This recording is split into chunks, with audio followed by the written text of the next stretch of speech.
तो जैसा कि आपने लास्ट पार्ट के अंदर देखा था कि जो एंशिएंट रूइंस थी वो ओपन हो गई थी, मगर कोई भी उसके अंदर नहीं जा रहा होता और साथ ही वहाँ पे जियान को अपने सारे दुश्मन मिल जाते जो कि उसने सेंट्रल पेंट के अंदर बनाई थी, मगर कोई भी जियान के ऊपर हमला नहीं करता है क्योंकि उन सभी का जो मेन टारगेट था वो एंशिएंट रूइंस की टियान क्लास टेक्निक थी, जिसे लेने के लिए उन्हें अपनी पूरी पावर को बचाना होगा। इस वजह से जियान को अभी के लिए इस बात की कोई भी चिंता नहीं होती और वो चुपचाप से वहीं पे खड़ा रहता और ऐसे 10-15 मिनट बीत जाते और कोई भी आगे नहीं बढ़ोता। तभी अचानक से एंशिएंट रूइंस के अंदर काफी ज्यादा हलचल होने लगती और एक बहुत ही बड़ा सा गेट होता है वो ओपन हो जाता है, जिस वजह से दिखाई देती एक बहुत ही बड़ी टनल। ये देख के एक बंदे को कंट्रोल नहीं होता और उस टनल के अंदर घुस जाता है। ये देख के कुछ और वॉरियर भी उसके अंदर घुस जाते हैं, मगर जो जियान होता है वो खड़ा रहता है क्योंकि उसे दाल में कुछ काला लग रहा होता है, क्योंकि ये जो एंशिएंट रूइंस है एक डाउ शेंग के द्वारा छोड़ी गई है। इस वजह से वो इतनी ज्यादा साधारण कैसे हो सकती है। और ये सभी बातें जियान के दिमाग में चली रही थी, तभी जियान का जो यकीन होता है एकदम सच में बदल जाता है, क्योंकि जियान देखता है जो टनल है वो धीरे धीरे करके लाल हो रही है और वहाँ पे आ जाता है काफी सारा लावा और कुछ ही देर के अंदर जो फ्लोर होता है वो पूरी तरीके से लावे से भर जाता है। साथ ही जो साइड की दीवार होती है उनके अंदर से भी ब्लू फ्लेम बाहर निकलने लगती है जो कि काफी ज्यादा खतरनाक होती है। और इस सडनली चेंज की वजह से अंदर से लोगों की चीखने की चिल्लाने की आवाज आती है और साथ ही जो टनल के अंदर घुस रहे होते हैं तो वो तुरंत ही ब्रेक लगाते हैं, मगर धक्का मुक्की में कुछ लोग होते हैं वो चले जाते लावा के अंदर और वो जैसे ही टकराते वो तुरंत ही वहाँ पे राख बन जाते हैं। ये देख के वहाँ पे खड़ी हुई जितने लोग होते हैं उनकी सबकी एकदम से वहियां उड़ जाती है और कुछ देर तक वहाँ पे जितने भी लोग होते हैं उन सभी लोगों को सांप सूंघ जाता है। मगर तभी अचानक से एक बंदा बोलता है ये कमजोर वॉरियर के लिए लावा खतरनाक होगा, मगर मैं हूँ एक लेजेंड, ये लावा मेरा कुछ नहीं बिगाड़ सकता। और ये बोल के बंदा अपने आप को चारों तरफ से दुई से कवर कर लेता और उसके अंदर एंटर कर जाता है। और जब वो लावा की कॉन्टेक्ट में आता है तो उसकी बॉडी को कुछ नहीं होता। ये देखिए वहाँ पे और भी काफी सारे लोगों को हिम्मत आती है और वो भी एक एक करके उसके अंदर एंटर करने लगते हैं, मगर जो कमजोर होते हैं मगर वो हवाबाजी के चक्कर में अंदर चले जाते हैं, वो भुट्टे की तरह बुझ जाते हैं। और ये सब देखिए जो बड़ी बड़ी सेक्शन होती है अब वो भी एंटर करने लगी थी। वहीं पे जो बर्निंग फ्लेम वैली का चीफ होता है वो जियान से बोलता है यंग मास्टर जियान अभी के लिए हमको भी अंदर चलना चाहिए और आपके पास तो ऑलरेडी हेवनली फ्लेम है, तो मुझे नहीं लगता आपको इससे ज्यादा प्रॉब्लम होगी। और इतना बोलती वो अपनी 9 फ्लेम को बाहर निकालते और अपने सभी वॉरियर को उससे कवर कर लेते हैं। ये सब देख के जो जियान तो उसके चेहरे पे की स्माइल आ जाती है और वो भी अपनी 3000 लोटस आर्ट फ्लेम को बाहर निकाल लेता है और उससे अपनी पूरी टोली को कवर कर लेता है। वहीं पे जियान की जैसी हेवनली फ्लेम बाहर निकली थी तभी जो तांगिया के हवा होते एकदम से चेंज हो जाते और जियान की तरफ देखते हैं क्योंकि उनकी जो हेवनली फ्लेम वो अभी के लिए डर के मारे कांप रही है। इसी वजह से वो जियान की हेवनली फ्लेम को देख के अपने मन बोलते कि मुझे इस लड़की की हेवनली फ्लेम पिछली बार से अलग क्यों लग रही है और साथ ही आज से पहले जो मेरी हेवनली फ्लेम वो कभी भी इतनी ज्यादा नहीं डरी है। मगर जियान को अभी के लिए इस बात की कोई भी चिंता नहीं होती और वो बोलता है कि पहले चीफ अभी के लिए मैं एंटर करता हूँ सबसे पहले। और इतना बोलती जो जियान तो वो अपनी टोली को लेकर उसके अंदर एंटर कर जाता है और जैसे कि जियान के दोस्तों के बाद 3000 लोटस आर्ट फ्लेम का कवर होता है, इस वजह से उन्हें अभी के लिए बिल्कुल भी फील नहीं हो रहा होता है वहाँ का एटमॉस्फेयर। मगर जो बाकी के लोग थे उनकी हालत अभी के लिए बहुत ही ज्यादा टाइट थी क्योंकि उन्हें पता था अगर वो थोड़ा से भी टच हो जाते लावा से या दीवारों से बाहर निकल रही फ्लेम से तो वो तुरंत ही वहाँ पे जल के राख हो जाएंगे। इस वजह से उन्हें आगे बढ़ने में काफी प्रॉब्लम हो रही होती क्योंकि वो अभी के लिए पूरी तरीके से रिलाई कर रहे थे अपनी दुखी के ऊपर क्योंकि उन्होंने अभी के लिए अपनी पूरी बॉडी को दुखी से कवर कर रखा था। इस वजह से वो बचे थे। वहीं पे जो जियान की टोली होती है उसे इस बात की कोई भी चिंता नहीं होती, वो तो एकदम रॉकेट की तरह आगे बढ़ रहे होते हैं और इसी रीजन की वजह से जो जियान तो कुछ ही पल के अंदर उन सभी वॉरियर को पीछे छोड़ देता जो कि उससे पहले एंटर कर रहे थे यहाँ पर। और ऐसे जियान को सफर करते करते 10 मिनट बीत जाते मगर जियान को अभी के लिए उस गुफा का अंत नहीं दिखाई दे रहा होता है। देखने में ऐसा लग रहा होता है कि इसका कोई अंत ही नहीं है, वो एंडलेस है। इसी वजह से जो लिटिल पेई डॉक्टर होती है वो बोलती कि मुझे अभी के लिए समझ में नहीं आ रहा है कैसी जगह है, मगर अभी के लिए मुझे ये बात तो समझ में आ चुकी है डाउशिंग लेवल का वॉरियर कितना खतरनाक हो सकता है जो इस तरह खतरनाक चीज को बना सकता है। ये सुन के जो जियान तो वो हमें नोट कर देता और बोलता कि बिल्कुल तुमने सही बोला क्योंकि ये जो टनल बहुत ही अजीब है क्योंकि इसकी दीवारों से जो ब्लू फ्लेम बाहर निकल रही है वो इतनी खतरनाक है। अगर वो किसी वॉरियर की दुखी से टकराती तो उसकी दुखी को एब्जॉर्ब कर लेती है, उसे मेल्ट कर देती है। इसी वजह से जो भी वॉरियर वो ज्यादा लंबे टाइम तक इसके अंदर सर्वाइव नहीं कर सकता है। अगर वो कमजोर है तो उसकी दुखी कुछ ही टाइम बाद खत्म हो जाएगी और वो मारा जाएगा। ये सुन के सभी लोग हमें नोट कर देते। तभी टियान सुनजी को सामने एक ग्रुप दिखाई देता और वो बोलते हैं ये जो हमारे आगे ग्रुप जा रहा है वो आइसवर्स वैली नहीं है। ये सुन के जो जियान तो वो अपनी चील भरी नजरों के साथ आगे वाले ग्रुप को देखता और वो तुरंत ही पहचान जाता है क्योंकि उन सभी वॉरियर को अभी के लिए एक आइस दुखी ने कवर कर रखा था जो कि आइसवर्स वैली की दुखी है। इसी वजह से जियान की जो स्पीड होती है वो थोड़ी सी फास्ट हो जाती है। जो बिंगी होता है वो भी जियान को पहचान जाता है मगर वो जियान से कुछ नहीं बोलता और वो अपनी स्पीड को अभी तक फास्ट कर देता है जिस वजह से तुरंत ही अपने पूरे ग्रुप को लेकर वहां से गायब हो जाता है। और वहीं पे उन लोगों का ये रिएक्शन देखे जो भालू भाई होते हैं वो कभी तो गुस्से में आ जाता है और बोलते हैं कितने गंदे लोग हैं, बताओ अभी के लिए ऐसे डर रहे हैं जैसे कि हम लोग उनके ऊपर हमला ही कर देंगे, डरपोक के कहीं के। ये सुन के जियान के चेहरे पे स्माइल आ जाती है और बोलते कि बालू भाई तुम बिल्कुल सही बोल रहे हो। सभी लोग अभी के लिए यही सोच रहे होंगे क्योंकि अभी के लिए हम लोगों की जो ग्रुप की पावर है वो काफी ज्यादा है, इस वजह से हम लोग उनके ऊपर हमला कर देते हैं तो वो डेफिनेटली हमारे यहाँ तो मारे जाएंगे। ये सुन के लिटिल प्री डॉक्टर चेहरे पे की स्माइल आ जाती। तभी जो जियान तो बोलता कि अब हमें और भी फास्ट तरीके से आगे बढ़ना चाहिए क्योंकि ये जगह मुझे अब धीरे धीरे करके और भी खतरनाक लग रही है। इस वजह से हम लोग को यहाँ से जल्दी से बाहर निकलना होगा क्योंकि दीवार के अंदर से जो ब्लू फ्लेम बाहर निकल रही है वो बहुत ही खतरनाक होती जा रही है और इसी वजह से जो दुई की खपत है वो काफी बढ़ती जा रही है। अगर हम लोग यहाँ से बाहर निकले तो लेने के देनी पड़ जाएंगे। और इतना बोलते कि जियान की जो ग्रुप की स्पीड होती है वो एकदम रॉकेट की तरह हो जाती है और वो इतनी फास्ट तरीके से जा रहे होते हैं। उन्हें काफी सारे लोग मिलते हैं जिनकी देखिए ऑलमोस्ट एग्जॉस्ट होने की कतार पे पहुंच चुकी थी। इस वजह से बेचारे फड़फड़ा रहे थे मगर जिन काफी देर सफर करने के बाद इस बात से बहुत ज्यादा हैरान हो जाते कि इस बीच उन्हें आइसवर्स वैली नहीं दिखाई दी। ऐसा लग रहा है कि वो गायब हो चुके हो बीच में से ही। बड़ी बात लिटिल प्री डॉक्टर को भी काफी हैरान कर रही होती है। इस वजह से वो जियान से बोलती कि जन मुझे लग रहा है यहाँ पे कुछ गड़बड़ है क्योंकि हमारे ग्रुप की जो स्पीड है वो अभी के लिए आइसवर्स वैली से काफी फास्ट है। इस वजह से वो डेफिनेटली हमें बीच में मिलनी चाहिए थे मगर वो अचानक से गायब हो गए, जरूर कुछ दाल में काला है। और यहाँ पे ये सभी बातें जियान भी सोच रहा होता है। तभी जियान अपनी स्पीड को स्लो करता है और आसपास की जगह देखने लगता है जहाँ पर उसे कुछ भी अजीब नहीं दिखाई देता। तभी उसकी नजर पड़ती लावे के ऊपर और वो ध्यान से देखता है जहाँ पर उसे दूर दूर तक बस लावा दिखाई दे रहा होता है। ना ही वो अपनी स्पिरिचुअल पावर का यूज करके अंदर के बारे में पता कर पा रहा था, बस वहाँ पे बस लावा लावा दिखाई दे रहा था उसे। इस वजह से जो जियान तो वो अपनी तकलीफ हो जाता और बोलता कि मुझे नहीं लगता इस टनल का कहीं अंत है, जरूरी ऐसी कोई चीज है जिसे हम लोग अभी के लिए मिस करें। और फिर ये बोलकर जो जियान तो लावे की बिल्कुल करीब आ जाता है और इसके अंदर थोड़ी सा डालता है अपना हाथ, जिसके बाद जियान को कुछ एहसास होता है और बोलता है कि उल्लू बनाए हम लोग को,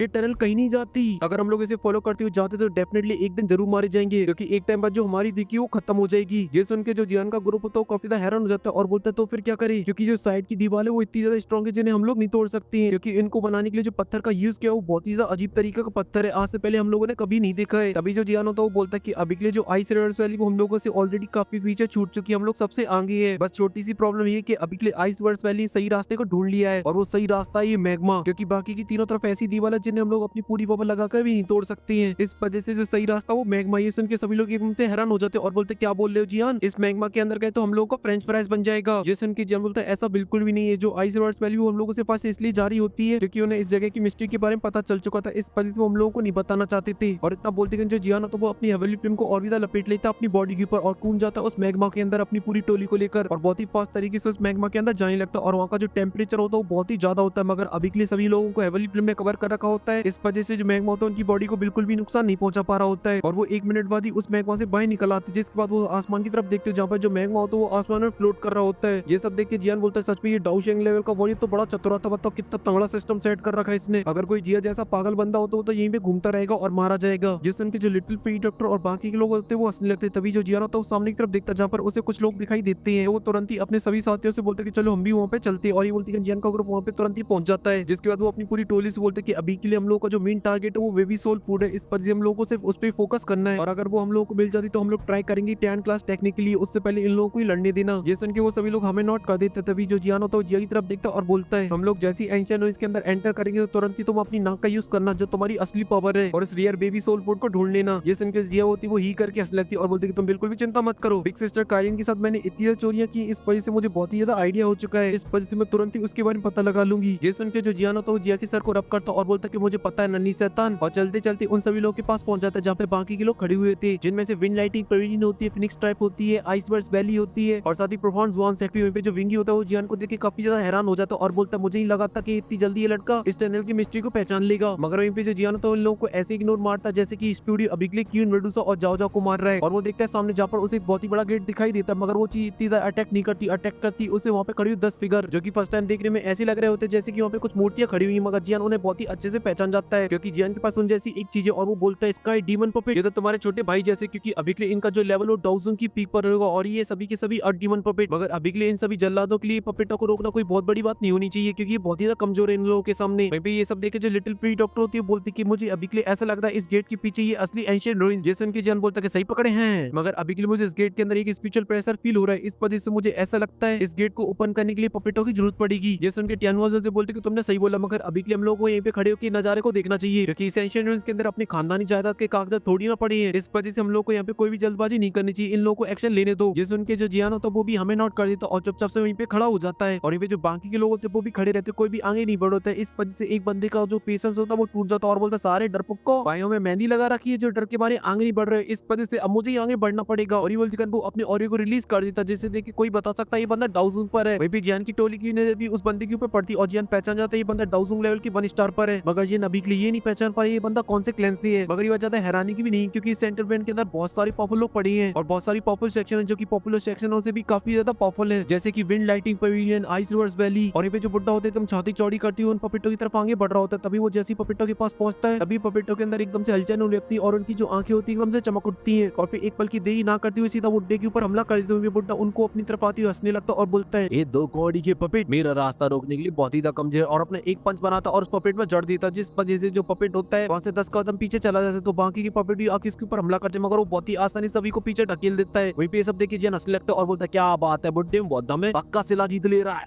सॉरी रियल लाइफ में घुस गया। जियान उस फाइट को देखिए बोलता है कि डाउजोंग 1 स्टार और डाउजोंग 9 स्टार की पीक की वॉल्यूम में सिर्फ एक स्टेप का फर्क है, मगर ये जो डिफरेंस है वो बहुत ही ज्यादा बड़ा है। और ये उस बुड्ढे ने 10 पपेट को मार मार के भूत बना दिए थे, उनके सारे धागे खोल दिए थे, मगर तभी अचानक से सभी की एकदम से हवा चेंज हो जाती है क्योंकि जो पपेट होती है वो एकदम से रुक जाते और जोर जोर से चिल्लाने लगते और बनाने लगते एक फॉर्मेशन को, जहाँ पे एक पपेट होता है वो बीच में आ जाता है और उसके चारों बाकी के 9 पपेट घूमने लगते हैं, जिसके बाद उन सभी 9 पपेट के अंदर से एनर्जी बाहर निकलती है और एक पपेट के अंदर जाने लगती है और देखते देखते उस पपेट के ऊपर गोल्डन लाइनें आने लगती है। देखिए जन एकदम से समझ जाता है और बोलता है स्काई डीमन पपेट, मगर इतनी आसानी से कैसे पहुंच सकता है, क्योंकि मैंने अपने पपेट को यहाँ पे पहुंचाने में अपनी जी जान लगा दी और पता नहीं इसको कितनी ज्यादा थंडर खिलाई। सच में ये सब देख के अब मुझे पता चला एक डाउशिंग लेवल का वॉरियर कितने ज्यादा खतरनाक हो सकता है कि वो इस तरीके की खतरनाक फॉर्मेशन को बना सकता है। मगर अब जो कुछ भी हो, इस बुड्ढी की हालत बहुत ही ज्यादा खराब होने वाली है और अब इस डाउशिंग लेवल की बुड्ढी के साथ क्या होने वाला है वो आप लोगों को पता चलेगा नेक्स्ट पार्ट के अंदर, और साथ ही ये भी पता चलेगा ये लोग कैसे एंशिएंट रूइंस के अंदर एंटर करेंगे। फिलहाल के लिए इस वीडियो में सिर्फ इतनी। अगर आपको वीडियो पसंद है तो लाइक कर देना, साथ ही चैनल को भी सब्सक्राइब कर देना। मैं मिलता हूँ आपसे नेक्स्ट वीडियो में, तब तक के लिए आप सभी को बहुत सारा प्यार।